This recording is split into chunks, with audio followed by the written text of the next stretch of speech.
For American Jewry, the formative trauma was arriving in America as a refugee with severe PTSD from pogroms. And then there was the trauma of coming here and starting from the bottom of the social rung. And then there was a consolidated effort to rebuild this Jewishness as a modern American entity. What happened is liberalism to build themselves as people who have sovereignty of their life, over their body, over their destiny, who can actually be mobile. So liberalism is an inseparable part from their Jewish identity. As people became less religious and there was less religious content, the liberal element became stronger and stronger and stronger, replacing Jewish identity.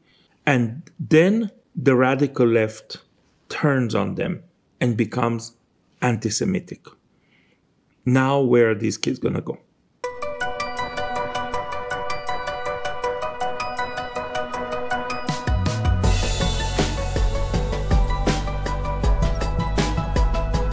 It is 10 p.m. on Tuesday, November 7th, here in New York City. In Israel, it is Wednesday, November 8th, as Israelis get ready to start their day at 5 a.m. Since October 7th, or rather October 8th, I've had a series of conversations with friends and colleagues, thought partners, both here in the United States and in Israel, many of which have been very clarifying. But there are three in particular over the last few days that have been especially clarifying moments.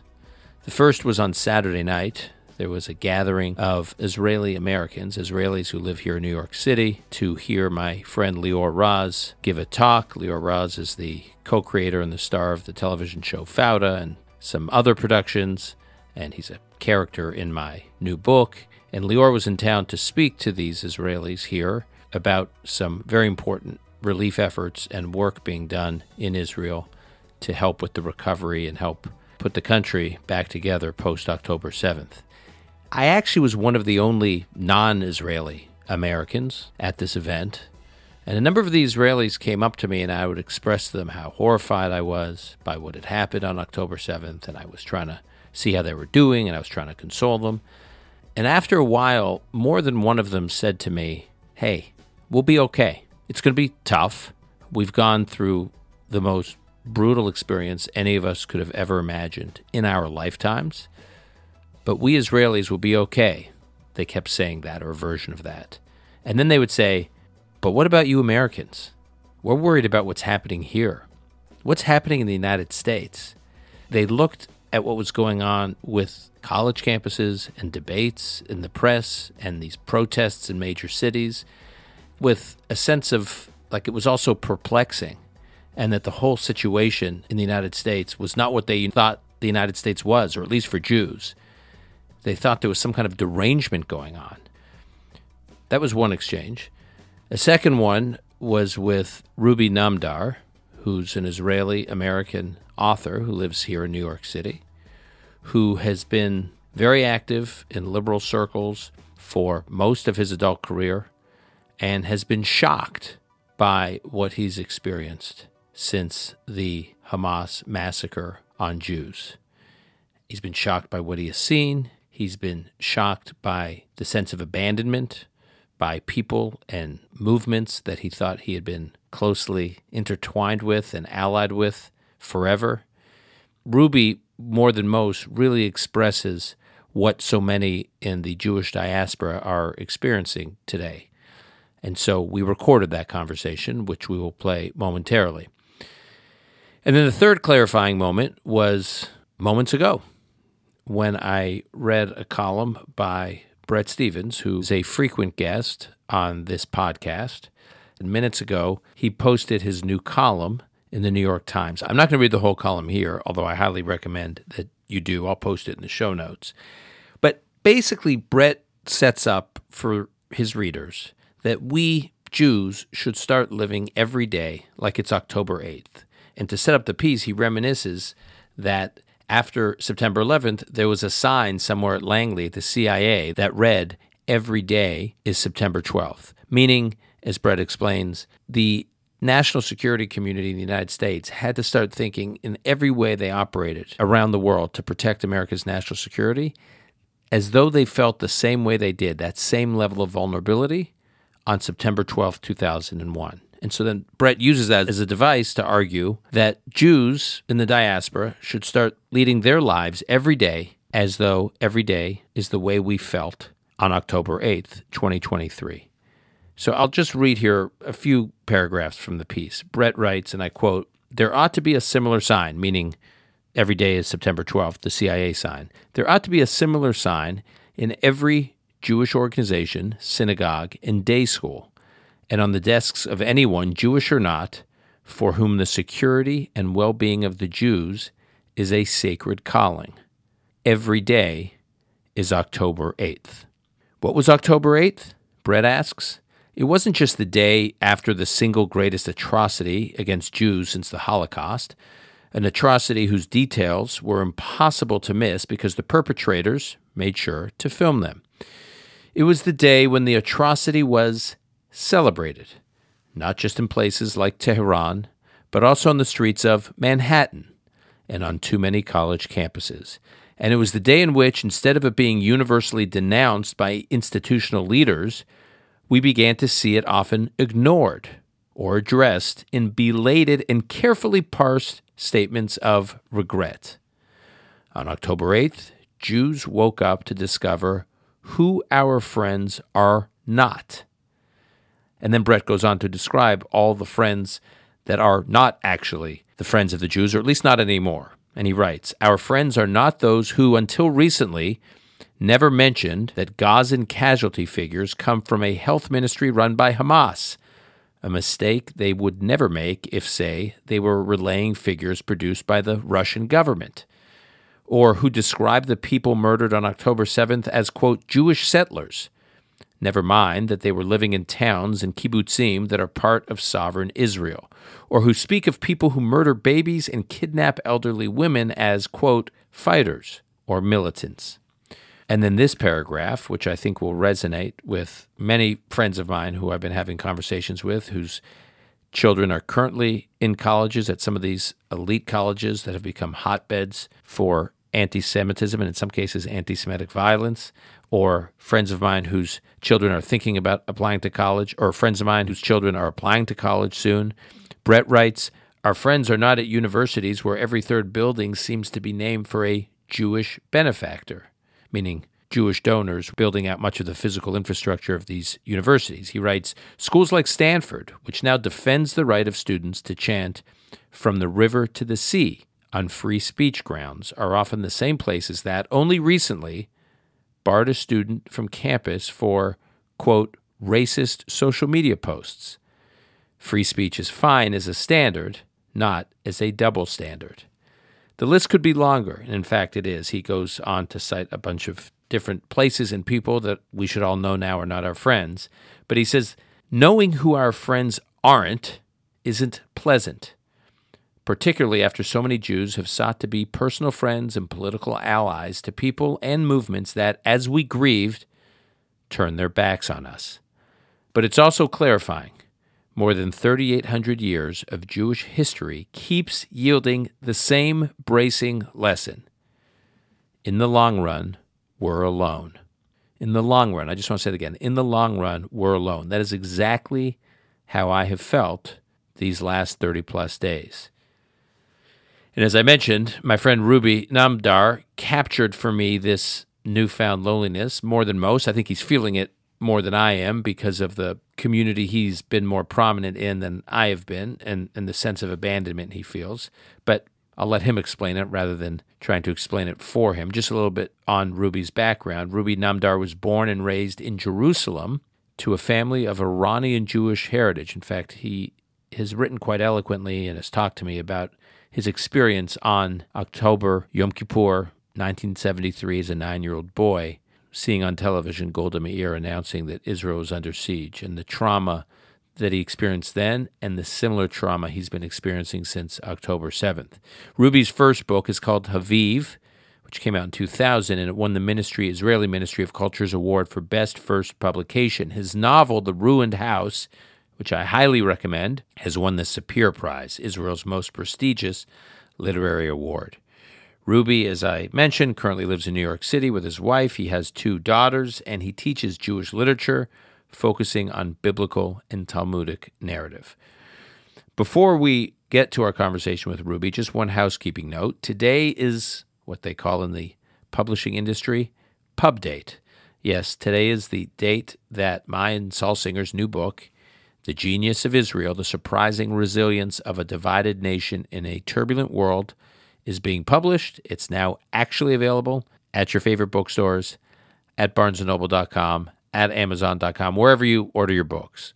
It's a book about Israeli resilience. We put a lot of work into it, and I think we are about to see some of the very resilience, in fact, we are seeing it, that we write about, and the building blocks of this very resilient society express itself in Israel in this post-October 7th world. There's a lot in there about Israel, for Israelis, and there's a lot in there about Israel and Israeli resilience that I think the West could desperately learn from.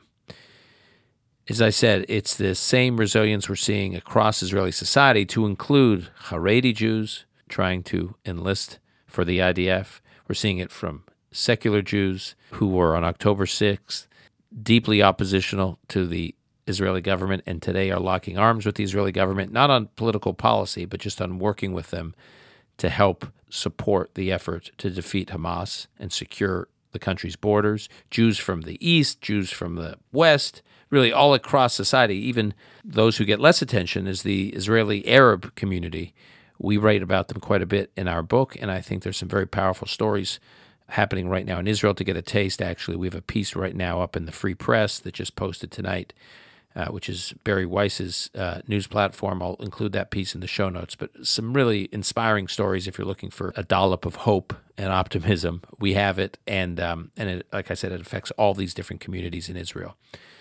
We hope you will purchase the book this week. It would mean a lot to us. I'm sending the proceeds to an organization in Israel working on the rebuild, working to help the hundreds of thousands of evacuees from the south and also the north that will have to begin anew. Now on to Ruby Namdar on American Jews on the left post-October 7th. This is Call Me Back.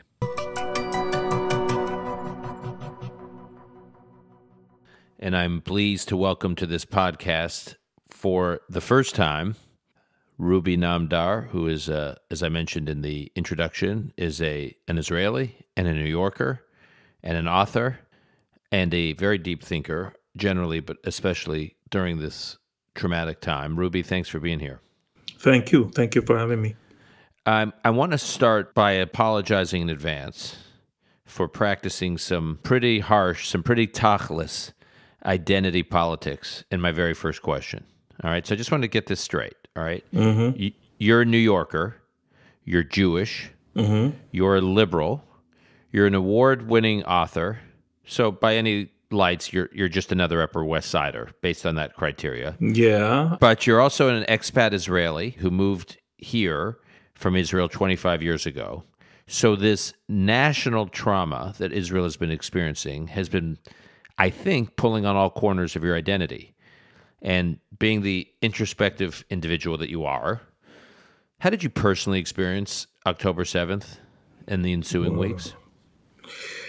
To say that I was activated is the understatement of the year. I was rattled to my core. And I don't, it's one of those moments where you know you will never forget as they're happening. I woke up in the morning and it was a holiday and I was like, maybe I'll go to shul this week. We'll see.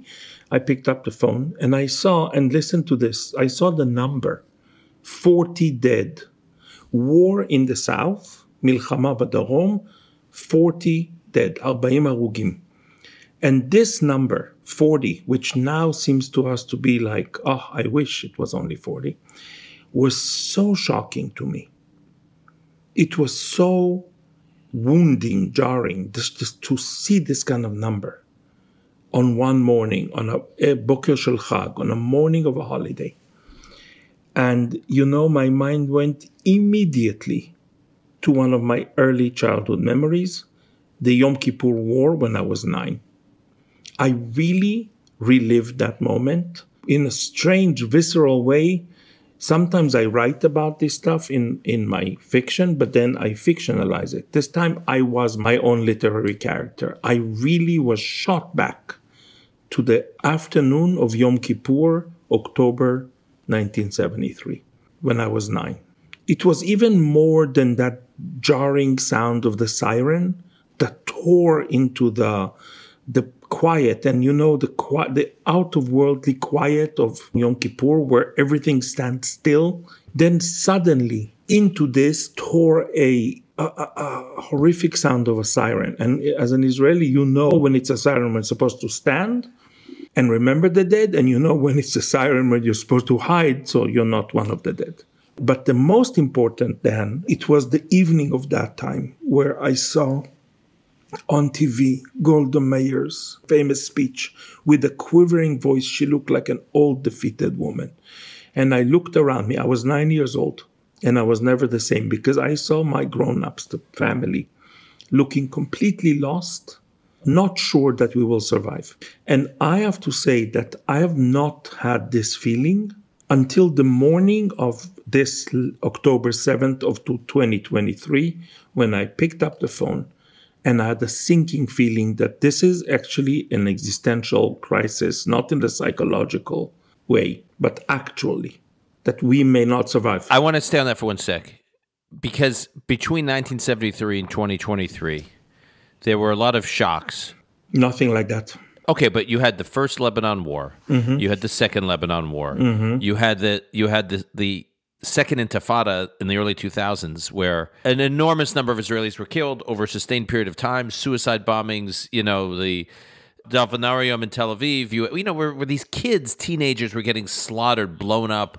Yeah. There was the Passover bombing in Netanya in the second Intifada. There were these events that were mini traumas. I agree it wasn't a trauma on this scale, but there was a sustained campaign of traumas. So, by the way, I feel the way you feel. Okay, so I'm not disagreeing with it. I'm actually, in talking to you, I'm trying to understand why this felt different than all the others. Manishtana. Why is this one different than all the others? And we all feel that. First of all, the scale does matter. But my shock and my response was before the scale was revealed. Mind you, I only saw the number 40. And I had this sinking feeling, and I was taken back in time to 73. Because this, like 1973, and I was present for all the traumas you describe, and I was served in 3 years in Lebanon in the first Lebanon War. I was one of the last soldiers to come out of Lebanon. Trucks were blowing up right and left around me. I've seen shock. I'm Yerushalmi too, all the explosions, I was there. The difference is that this was an invasion. They broke through the border, and they basically, and I'm going to say it, they conquered the south of Israel for about 12 hours before we even got it together to understand what happened. This was a conquest. This is our worst nightmare as Israelis.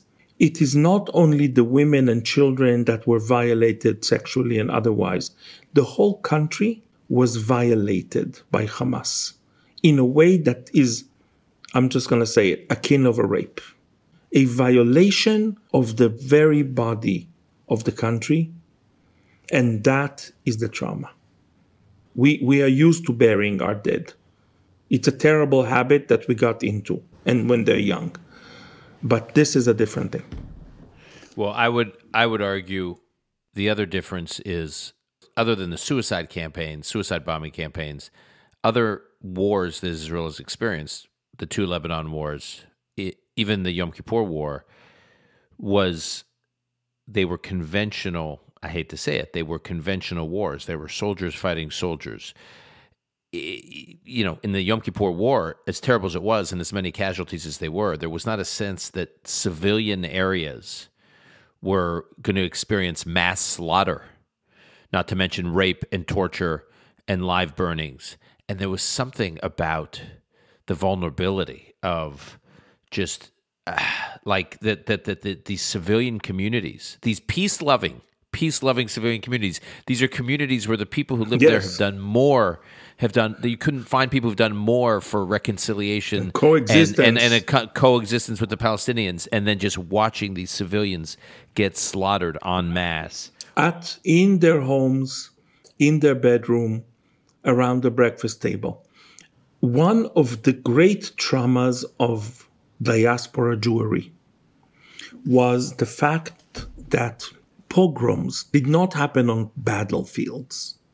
It wasn't a war, not even in the street, that the murders were in the domestic sphere while other members of the family are watching. It is every parent's, every loving person's nightmare is that the home is going to be violated and your loved ones are going to be violated, tortured, murdered. They put a baby in the oven, for God's sake, and baked the baby while the mother was being raped and the father was shot already. So we are talking about pogrom thinking in the way it is a genocidal practice.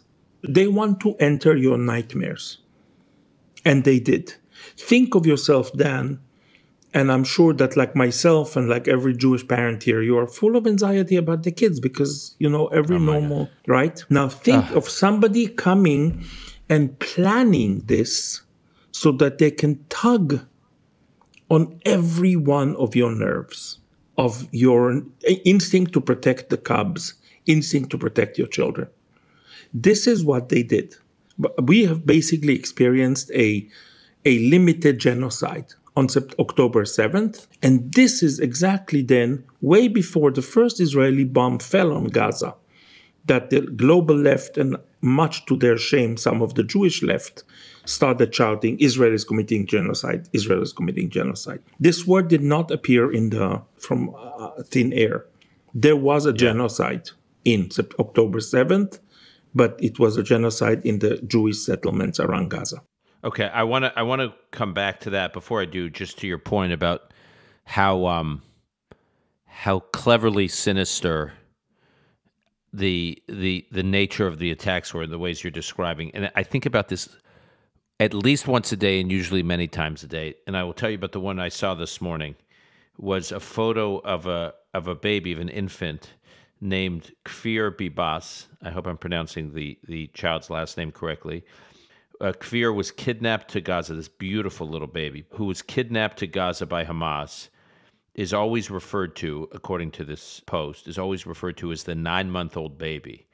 Well, because we're at the 1-month anniversary of the war starting, he's already 10 months old now, 28 nights in hell. And the immediate thing I thought of, Ruby, when I read that was, I remember when my children were infants and even a little older, you remember every month matters in terms of they change. They have a new smile. They start moving a little differently. They roll over. They start experimenting with crawling and walking, and every month matters. First words. They develop new tricks. I used to say to my wife, what? Any new tricks? Week to week, new tricks. Not to mention month to month. Every month at that age is a long time. And when I thought to myself, this 9-month-old infant has been taken by these monsters now and held by them for a month. The month in the life of an infant. It's like a year in the life of us, yes. And so to your point, that's what's so... It's crazy. And I'll tell you another, I want to add to this. Most of American Jewry, numerically, are from the shtetl areas between Russia, Poland, Ukraine, Tchum HaMoshav, the place where the Jews were all pushed together in these places, not allowed to live anywhere else in East Europe, most of them. Most of the people, the Jewish people that live here today, I would say 90%, are descendants, and we're talking 3 or 4 generations, of people who experienced this type of trauma on a large scale, and had to leave East Europe with deep PTSD, usually penniless, and came to this country as haggard refugees but like deeply traumatized, deeply wounded. Many of them themselves suffered, and others just suffered collectively. It took a very short time for American Jews to like move from a traumatized, when I say short time, 3 generations, move from a traumatized, completely marginal place to feeling privileged. We can talk later about this whole privileged and white, and which plays a very big role in the equation of what's happening now in the college. I actually would like us to discuss this whole whiteness business. We'll get into this whiteness business. But under this, there is deep memory. And I think that this was not just an attack on Israelis. This was an attack on all Jews. By the way, my ancestors in Iran had gone through a pogrom like this and a forced conversion to Islam in the city of Mashhad in the early 19th century. Others in Iraq went through similar pogroms. People came into the houses and murdered people with kitchen knives, neighbors. People in Egypt, people in Morocco. All this story about the love and peace that happened between Jews and Arabs in the Arab countries was partially true and partially completely a made-up fantasy. So we all, as a collective, we carry this trauma under our skin, and it's not that deep under the skin. 3 generations, your conscious mind then can do a lot of tricks in 3 generations to fantasize that you're safe and different. But your unconscious mind stores trauma in a way that your conscious mind does not. And I feel that they activated all of that trauma for all of us. So I want to drill down on that. So, because I think unlike in previous wars in Israel, this one has a direct impact, not just on Israelis, but on Jews all around the world in ways that you're alluding to now. Never in my lifetime, really never in my lifetime, has the feeling of a shared destiny of all Jews has been made so visceral. Yes. And so I ask you, I guess, being both an Israeli and a diaspora Jew, because you embody both. Yeah, I'm betwixt you and inhabit between. both identities. Yeah. How do you experience that? Like, what is your observation of what diaspora Jews are going through these days? I think that the same way that the body of Israel, the territory as in body, was violated, I feel that the global Jewish body was violated.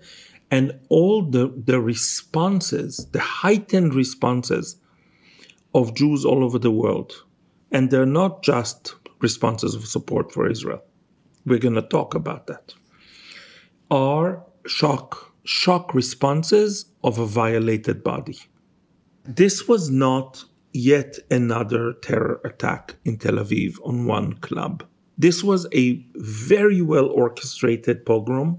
They came with body cameras. This was, I'm going to say something horrific now. This was a diabolic art installation. They made an installation of murder. They made a art exhibit of horror and murder because they wanted all of us, everyone, every Jew in the world, to feel unsafe and to feel that we were violated. And they succeeded in that. Why are we so activated? Because it tugs on your unconscious trauma that your father told you and your grandfather, and you said, oh, no, enough already. Enough with these stories about pogroms. Enough of these stories about how all the Goyim hate us. I have friends who are WASP. I have friends who are Catholic. I dated this girl. I dated that boy. I know them. It's not the same. And this attack undid all of this for all of us. As an Israeli, and you mentioned that I'm a liberal. I am definitely, in Israel, I'm considered part of what you would call the peace camp. And as an American Jew, I also am more on the liberal, side of the map. Not again, very much, but yes. So I didn't change my opinions, but this attack, and I think it did it for all of us, pulled the rug from under our feet, ideologically, identity-wise. Now, some of us are more able to be in this wounded, chaotic place and reassess. I'm trying. I'm very traumatized. I'm obsessed. I think about it all the time. For others, the cognitive dissonance is too big. Because if you really believed in one reality, and then came this attack and it was brilliant. It was meant to create a deep, unbridgeable cognitive dissonance between our sense of safety, sobriety, sovereignty, and between a reality that is chaotic, diabolic, demonic. Many people here in the diaspora are still unable. So they stick with old narrative because there is no new narrative for them that could facilitate. So, Ruby, since the founding of the State of Israel, different periods during the 70-plus years, has become a central part of diaspora, specifically American Jewish life. Zionism has been a way to express your Judaism, even for those Jews in the U.S. who don't lead particularly religiously observant lives. There's been no problem reconciling their quasi secularization and assimilation with Zionism and strong support for Zionism, and it's gone in different periods. Obviously, 48 to 67 was not as strong as post 67, following the 6 Day War, and then it went in recent years, particularly the last couple of decades. It's been a lot more tenuous. It's been a lot. There have been some parts of the organized Jewish community in the United States that have been strongly Zionist, some less so. Some have felt burdened by their relationship with Israel. Some have actually been openly hostile. So it feels to me, and I'm seeing this play out in real time, so I don't know how lasting it's going to be. It feels to me like October 7th is changing everything, including that. That's a good question. Let's go back maybe in time a little bit before we start prophesying. And of course, we will not know what's going to happen. Okay, bring it. For American Jewry, the formative trauma was arriving in America as a refugee with severe PTSD from pogroms.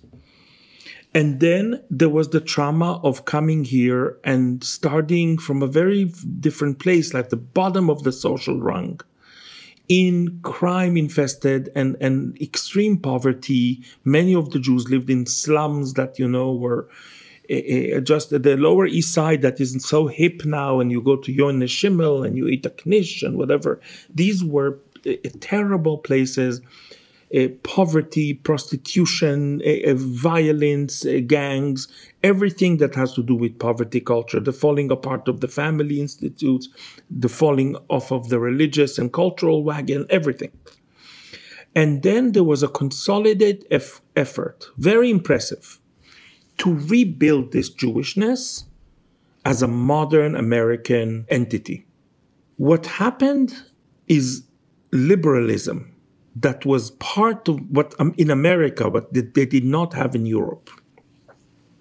This liberalism, no matter how fraught it was, but still better than what they were used to, has become a key element in American Jewish culture. Because this was their hook on which they could hold on to build themselves as people who have sovereignty of their life, over their body, over their destiny, who can actually be mobile. So liberalism is an inseparable part from their Jewish identity. It is a core value.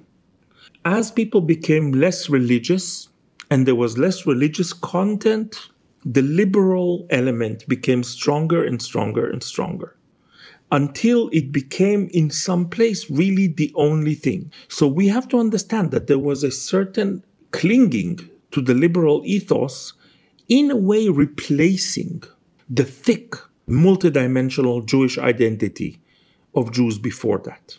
And it's all of us. It's you, it's me, it's everybody who's in this conversation has internalized these values. You like them, you don't like them, that's a different story. We internalize them and we feel that these are Jewish values. The support for Israel was also another hook on which American Jews could, exactly as you say, hang their identity without being religious and without being committed religiously to anything. You could eat your treif and you could play golf on Shabbat instead of go to shul. And if you married a shiksa, so what? And as I support Israel, I support Israel. I planted a tree, I gave, all these cliches. Some of this, by the way, was to compensate for a deep survivor's guilt. Survivor's guilt from the Holocaust, from the Shoah. Pogroms and then Shoah. Those who left for America left Jews behind. Then came the Shoah. And during the Holocaust, American Jewry was not strong or empowered enough, there's a debate, to actually do something about it. And we all know the story about Roosevelt, who was kind of like the Jewish Messiah. And Philip Roth writes about him, how his father cried like a baby when Roosevelt died. But the truth is that Roosevelt was a very complex person, and he enabled the Jews to integrate, and at the same time, he didn't really like Jews so much, so he never bombed the trains to Auschwitz. So a lot more Jews could have been saved had Roosevelt made it a priority. Jews did not have that sense of agency or the actual agency then. A generation later, they did have it when the State of Israel was declared with Truman. And then they went all in. And in my opinion, it was a way to compensate for that deep sense of guilt and negligence that they had for not being able to do anything for what happened in Europe in the Shoah. They were not yet strong enough. They were not yet established enough. Either weren't or didn't feel it. So we have a double hook on which you can hang your secular Jewish diasporic identity. One is the support of Israel, and one is liberalism, universalism, tikkun olam. You do these two, you don't have to, in their minds, you don't have to be Jewish. This is how you're Jewish. The problem is that this guilt and these feelings traveled for a generation or two. This automatic support for Israel, in my opinion, was about 1.5 generations deep. The second generation, definitely the third, is already not feeling the guilt, the survivor's guilt, and is very, very steeped in liberal, which has now become progressive culture. And then the ability to empathize with other Jews and empathize with Israel, the Jewish homeland, is diminishing. Of course it's diminishing. It would be weird, it would be absurd if the progressive secular Jews today, many of whom are a product of a mixed marriage already, whose Jewish education amounts to almost nothing, and what the little that they got was only universalist and humanistic values with the Jewish title put on them. Why would they support Israel? What would compel them to do that? It makes total sense that they would feel alienated and not connected.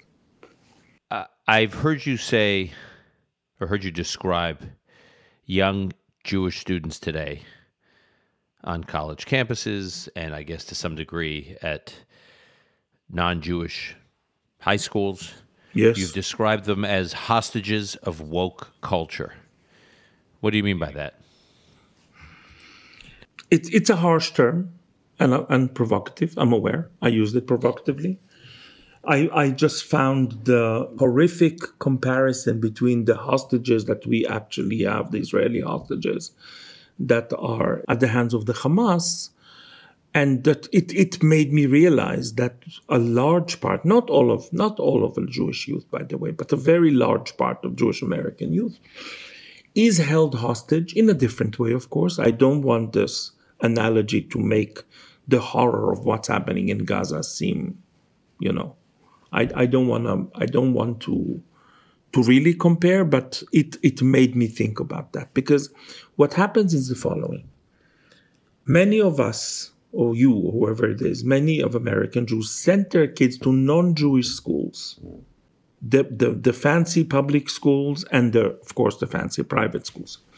We're getting more and more progressive, and when I say progressive, I mean woke. I mean, it started with progressive, but then there's this new strand of progressiveness, which is wokeism, is different than the progressive education that, people got at Brown University 20 years ago, 30 years ago. It is not liberalism. They actually hate and despise liberalism. And it's not even progressive thinking as people of our age used to think about. It is a very, in my opinion, a very toxic, divisive, anti-American, anti-whiteness, a lot of very divisive ideas conflated together, intersectionality. This is a very important cultural phenomenon that happened on our watch. And for some reason, we did not fight it. When these people came to our schools, when a Jewish teacher, mind you, was proud that she got Homer's Iliad or the Odyssey out of the curriculum because it promoted white supremacy. The Iliad, Homer, right? The big white guy. We allowed this to happen. People were busy with their careers. People trusted the principals. People trusted the administration of the university. People trusted professors because we projected on them our liberal sense of social responsibility. And that is not the case. The new strands of progressive thinking are nihilistic. Explain that. Why are they nihilistic? Nihilistic in the way that they don't believe in the core values of society, like you and I believe in. I assume you believe in them, Dan, although I wouldn't put anything past you.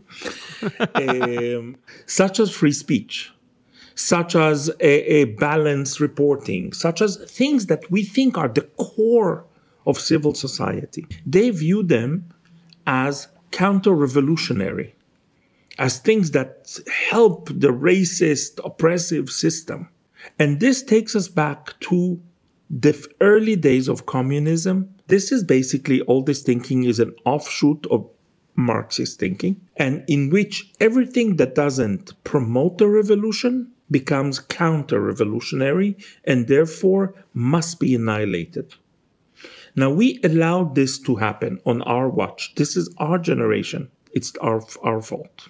And now what we see is a lot of our own Jewish youth, and they feel that they are allies and that they are part of this movement, that for them, they took that slogan of Tikkun Olam, again, a noble cause, and they took it very seriously, and there were no antidotes to anything else. That's all they got.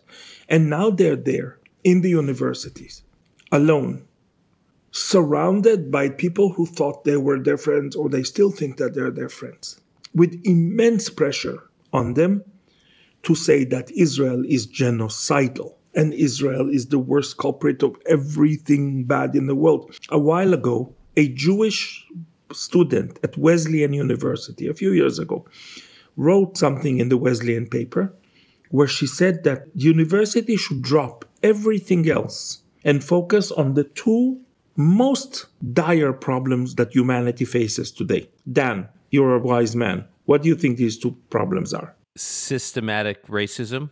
You're getting close, but let me help you. Climate change and Palestine. These are the two greatest crises that humanity has to face today. So not systemic racism. Oh, no, that's so 2 years ago. Come on. No, but like we're laughing at the absurdity of it, but it is not absurd for them. And they are held hostage. And let me explain why. Because they built their lives as adults separating from liberal culture, which they see as a culture that basically serves capitalism, serves only white people. They're very disappointed by liberal culture, so they separated themselves from liberal culture by becoming radical leftist.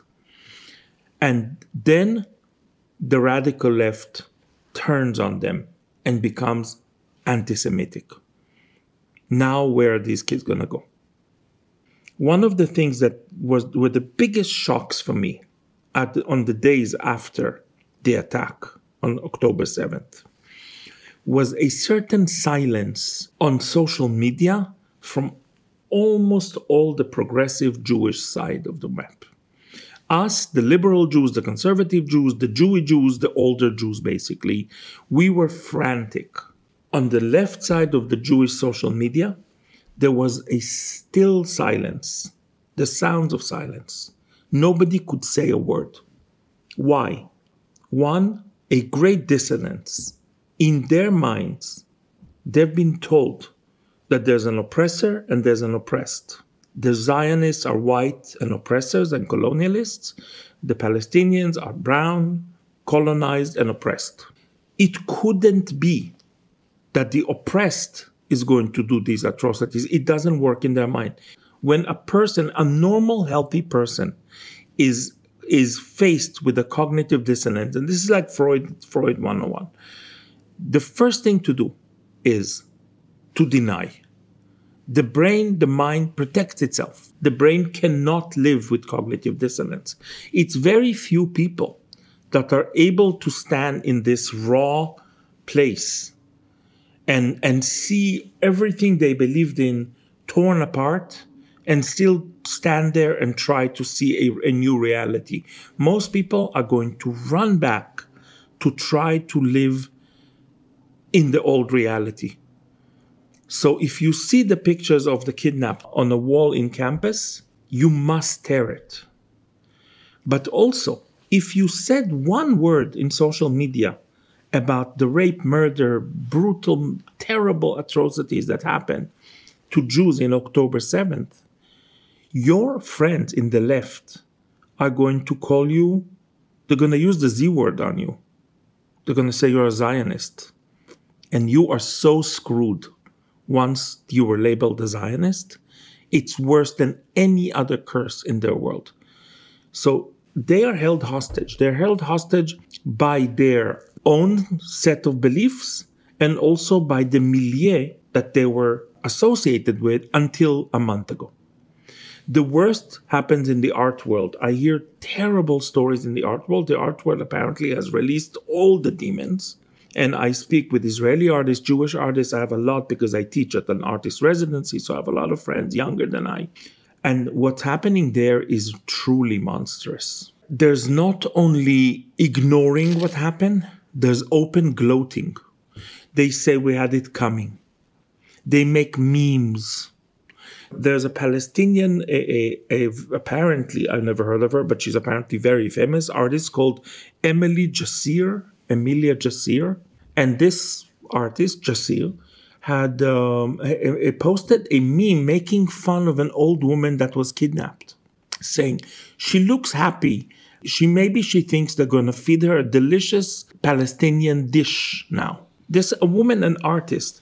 I, by the way, wrote to the gallery of this woman, and I said, "Are you standing behind this?" They did not return to me, and they ignored it. This is a famous woman that is well known all over the world. She thought that this was funny. It's like someone posted, a mainstream journalist who has an affiliation, I think, with the New York Times, posted there was a photo of a baby being put in an oven, a live baby being put in an oven in one of these kibbutzim, and the person posted, "Oh, did they include baking powder?" So this is beyond the silence of the progressive Jews.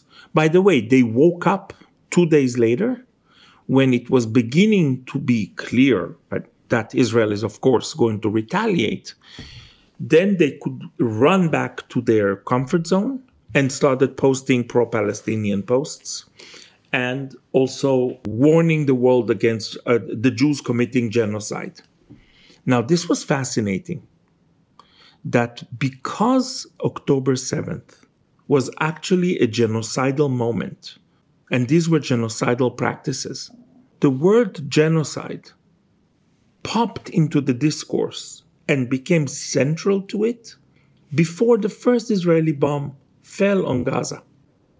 Progressive Jews, and I believe they were parroting a Palestinian propaganda, started posting photos of stop Jews against genocide in Palestine. So the word genocide in itself, the fact that it appeared so quickly in the discourse, I think it's very telling. It's again that dissonance. They knew that this was genocidal and they had to transfer it to Israel. Ruby, unlike American Jews, many, if not most, Israelis have never had to practice a deeply observant religious life in order to feel Jewish. It was baked into their Israel identity. They all speak Hebrew. They live on a Hebrew Jewish calendar, so they live according to a religious calendar. We write a lot about this in our book, in our next book, The Genius of Israel, how we say that Israelis have a Thanksgiving every week. We have a chapter called Thanksgiving Every Week, that over 70% of Israelis have Shabbat dinner every Friday night. Now, that doesn't mean they're all sitting there doing everything to the T according to Orthodox religious observance, but they are with family together, often multi-generational. So they live this. It's like baked into Israeli life and Israeli society that the religious religion becomes part of the civil and civic religions. But American Jews don't have that luxury. They don't have that privilege. What do you think are some ways in which American Jews, especially young American Jews today, who do not practice Jewish life in a meaningful or religious way in the diaspora, will, change, strengthen, explore their Jewish identity as a result of October 7th? It could go many ways. And first of all, there is no such thing as Jewish America. There are a few Jewish Americas, and the responses are going to be different. I still use the old numbers. Used to be 10% Orthodox. I think it's more now.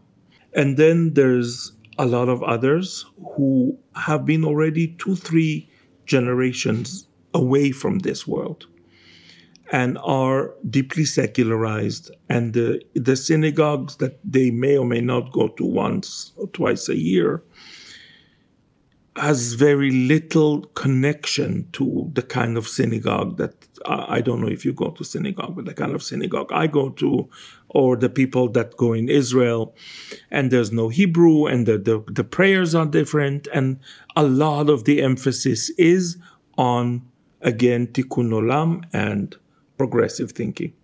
These are the people who are going to go through the biggest crisis. Some of it is grieving. I think we are all in shloshim now. We are grieving. We are in a state of grief, and that as if somebody close to us died. And their main support system is the liberal, progressive, non-Jewish world. It could be that the more Orthodox, conservative, affiliated Judaisms are going to become more tight, more close to Israel, stronger identity-wise. And my suspicion is that the other parts might have such a strong crisis because of this cognitive dissonance that it's going to push them further from Jewishness. That scares me. It scares me too, a lot. But we can't fool ourselves because, Ruby? I got to say something. I'm glad you said this because I've been thinking about this and I haven't really said it out loud, publicly. Shame on us. Yes. Because we have sent a message to many diaspora Jews that it is okay to raise your children without any serious Jewish education, without any serious formation of Jewish identity in a deep way, without any real connection to Israel, without any development of any Jewish literacy, and that they could basically hang on to their a light Jewish identity, but lead an assimilated American or Canadian or British life or wherever it may be. And then there's an existential crisis for Israel and the Jewish people, like October 7th. And many Jews are upset that these children they've raised just basically keep their head down. Yeah. And we say, how can you keep your head down? How are you not so unnerved? How are you not so jostled? How do you not have your Shoah moment? How do you not have that? And their reaction, I think, is, why should I feel so strongly about this? Now you tell me it's important? You in the midst of the horror, you tell me it's important? But when it was about developing and learning and embracing the joys and the burdens and the challenges and the commitments of Jewish life and the obligations of Jewish life, you told me it wasn't important. An assimilated secular life was more important. But now, Jewish assimilated kid on college campus or in their 20s, now they're supposed to suddenly decide they're a Jew? I don't think they will. I honestly, Dan, I'm with you. I think shame on us, shame on all of us. Shame on the parents and shame on us that because we were privileged enough to have a Jewish knowledge, and it seems like we also were asleep at the helm. I mean, I think tshuva, you have to first. It's very easy to gloat at the fall of the other, but like, where were we, you and me? I mean, and we tried, and we're still trying. But I look. There is an instinct. There is a Jewish instinct for people who are like us, who are like traditional Jews in a way, even if we're not religious, that, we will come together. There's going to be something that's going to bring everyone back. All the sheep are going to return to the herd. So we can think that. But in order to think, for them to do that, they need a minimal cultural base to know this instinct. And they don't have that. So I think that a very large part of fine young Jewish people who could have been a great asset to themselves, the Jewish people, and to the world as committed Jews are actually not going to be able to face the cognitive dissonance and are going to completely fall off the wagon. However, and because as Jews we always end every terrible prophecy in the Bible, there's always a nechama that ends it. You never end with a terrible prophecy. Nechama means a comforting prophecy by the same prophet. However, there is a certain percent of these progressive, secularized kids who are held hostage by this woke culture who may still have that point, and I know some of them. And they are in desperate need of us now. And they could actually come home. And when I say come home, it doesn't mean let's go become right-wing fanatics, everybody become Republican, let's forsake all liberal values. Not at all. Chas v'chalila. But to return home to this deep feeling of Jewishness and meaningful and ability to carry some burden and some commitment, even if it's not huge, something. There are. I don't know the percentages. Maybe I would say stam off the cuff that maybe we're going to lose 70% of the woke young Jewish community, but 30% of them are still there to be reached out to. I think what we should do now is leave everything, support Israel with one hand, and reach out to this 30% on the other. Save what there is. Look, the good news is there are those who are Jewishly committed, and I think their commitment's already deepening. Maybe it's 30%. I don't know what the percentage. And then we're seeing some Jews who were in the category I described, whose families and parents are saying, maybe my child should have a Jewish day school education. Maybe I should give them more experiences when they're growing up to tie them to Jewish communal life and tie them to Israel. And suddenly, many of those families are reaching out to Jewish institutions saying, I made a mistake. It's not too late. I want to raise Jewish children.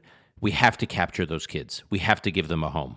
We have to give them a refuge. And you know something? One of us is to speak to the wealthy American Jews who are committed and to fund a lot of Jewish day schools that are very good, that are like Heschel, and to give stipends, because for many people, it is not possible to send their kid to a good Jewish day school. It's either some darkened Orthodox yeshiva who wants that, or a public school where they're going to be wokeized, and then you will not recognize your own child. So this is a place for Jewish philanthropy. Maybe all the money that we're pulling from the universities should completely the same amount should be sent to creating a very impressive, very competitive Jewish day school that will be just like Heschel, liberal, but with a healthy core and affordable and available to the middle class. It could be a renaissance in Jewish day school education. I completely agree with you. My final question for you, Ruby. Well, I just have to ask you this question. Please do. Many people define the 50 years between 1973 and 2023 as an era, a chapter that just closed. We're in a new chapter now, a new era. October 7th can also be seen as a bookend to the 30-year era that began in 1993 when the Oslo Accords were signed. Mm-hmm. Now, I became a skeptic of the promise of the Oslo process and all its iterations, including the subsequent processes, the Y process, the Camp David process. I became probably skeptical before you did, but still, as someone who's seen himself as part of what is known in Israel as the peace camp, do you think October 7th has impacted or your faith in that vision? I grew up in Israel, in Jerusalem. My first memories were formed in 1967 when I saw my mother bring us and some blankets to the Miklat while the Jordanians were bombing us. And I lived through many, many years. I was formed in deep conflict with the Israeli-Arab conflict. So I am not naive. And this is something that I think your listeners should know. We, the people who believe that continuing to occupy the Palestinians forever is the worst idea and the end of Zionist. Yes, some of us are naive. Some of us are. Most of us are not naive. We're not stupid. We have grown there. We know the nature of the neighbors. We have met them. Our memories are formed by their aggression, cruelty. However, the separation of the nations that I believe is the only chance of Zionism to ever survive is not done just because of it's immoral to rule over another nation. It's also because this is destroying Zionism. Look at how much of a pariah Israel became right now in the world. This is not just because of anti-Semitism. I know, Dan, that it's easy to say, oh, they always hated us and now they have... but this occupation has given them the fuel. It is going to destroy Zionism eventually. If I told you now that Israel must pick up all our soldiers, uproot the settlements, and leave the West Bank and move back to the 67 borders, I would be a fool. I should be committed. You have to be really stupid or out of your mind to actually believe that. On the other hand, does it mean that we need to keep building settlements, fortifying them, making it absolutely impossible to separate the nation sometimes in the next 50 years, try so hard to weaken the Palestinian Authority that, mind you, Dan, has been keeping the Palestinians in check during this terrible time? We don't have problems with the Palestinians of the West Bank. The only problems we have is we have a few schmucks. And I could use worse words. I'm just trying to stay. It's a very technical term. Yeah. Schmuck is a very technical term. Jewish schmucks from the settlements who are trying to provoke the Palestinian population. So let's not be easy to diss the idea of Oslo. We have to refine it. It has to be an international project.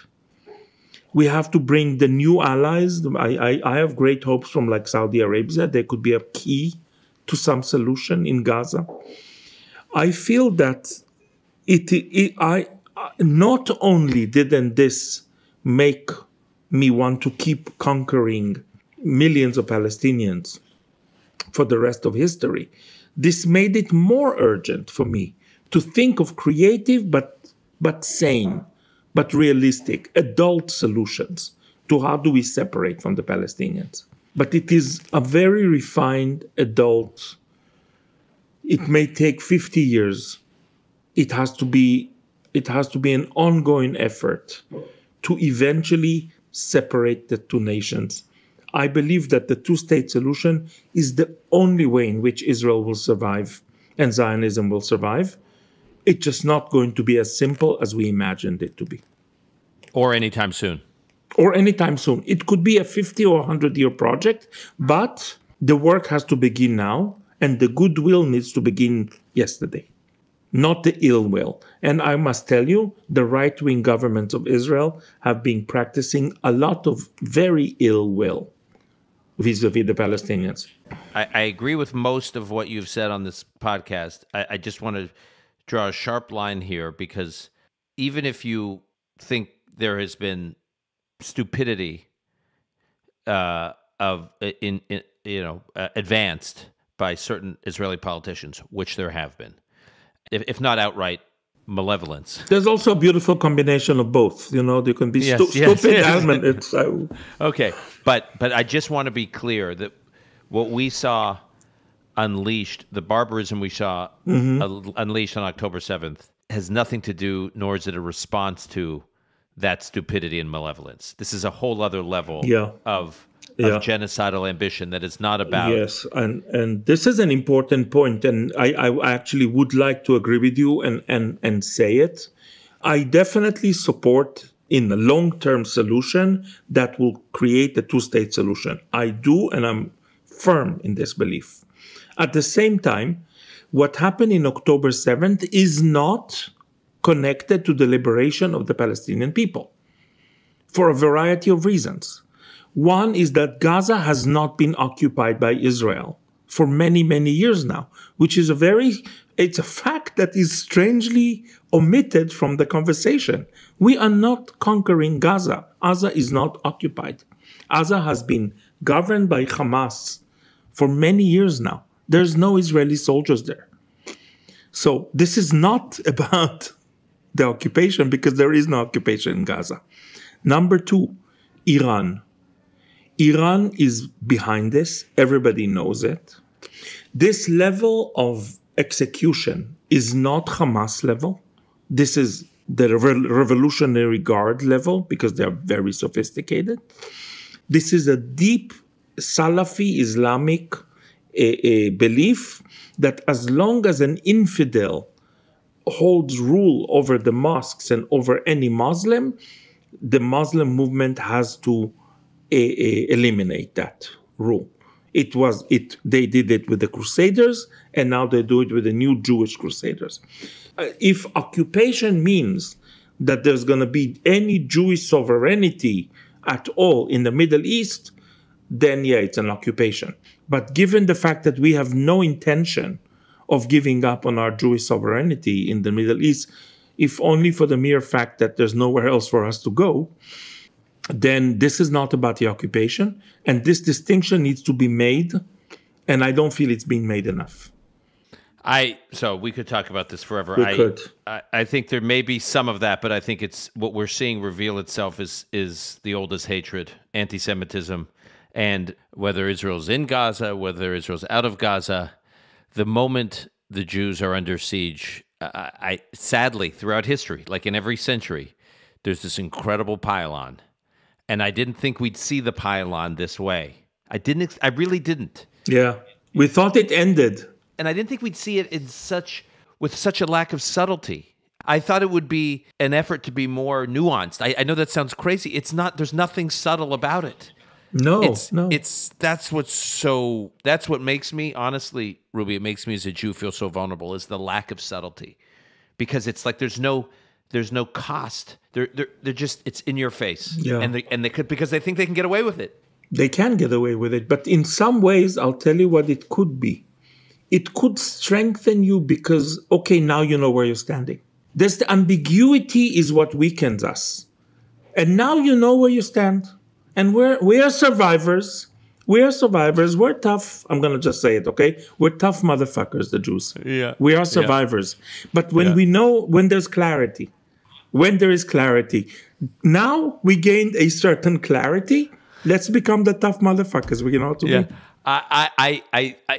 It's like I tell my friends who've been giving all this money to all these elite American colleges, and they're shocked by what's going on these campuses. Jews, I said, it's like that, paraphrase that movie, they're just not that into you.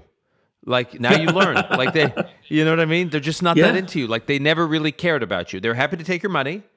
They're happy for you to send your kids to their schools, but they don't have your back when it matters. No. All right. Well, look, I'm glad we were able to end this conversation with a shed of darkness. God forbid we should end with some hope. What are we here, Jews? Yeah, exactly. Ruby, I hope you'll come back. I hope to come back. Well, I think we just only begun. I mean, there's so much to talk about. We could have done another few hours. Thank you for doing this. Thank you. Right. Shabbat shalom. This was wonderful. Shabbat shalom.